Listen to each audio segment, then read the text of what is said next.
ఎలా ఉంటుందంటే మనకి నానబెట్టుకోవాలి. ఇవి ఇలా ఒక 4 మాత్రమే తీసుకొని నానబెట్టుకోవాలి.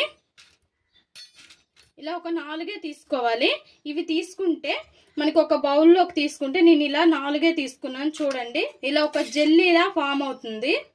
చూసారుగా ఎలా ఉందో, ఇలా జెల్లీలా ఫామ్ అవుతుంది అనమాట. ఇంకా వస్తుంది. ఇది నేను కొద్దిగా లేట్గా నానబెట్టడం వల్ల కొంచెం లేట్ అయింది. ఇంకా ఫుల్గా వచ్చేస్తుంది అనమాట. ఆ 4కే మనకి కొంచెం ఎక్కువగా వాటర్ వేసేసుకోవాలి. బౌల్కి ఫుల్గా వాటర్ వేసేసుకుంటే నిండుగా వచ్చేస్తుంది జెల్లీ అనేది. సో ఇదైతే మనకి ఒక లిక్విడ్లా తయారవుతుంది నానబెడితే. ఒక హనీ సిరప్ ఎలా ఉంటుందో అలా ఉంటుంది ఈ గోందు లడ్డు అనేది. ఈ గోందు కతీరా ఉంది కదా, ఇది శీతాకాలంలో శీతాకాలం అంటేనే ఈ ఎండాకాలంలో చాలా ఎక్కువగా వాడతారనమాట. ఎందుకోసం అంటే వేడిని, బాడీలో హీట్ అంతా కూడా కొట్టేస్తుంది అండ్ ఇమ్యూనిటీ పవర్ అనేది మంచిగా పెంచుతుంది ఇది. ఇలా జెల్లీ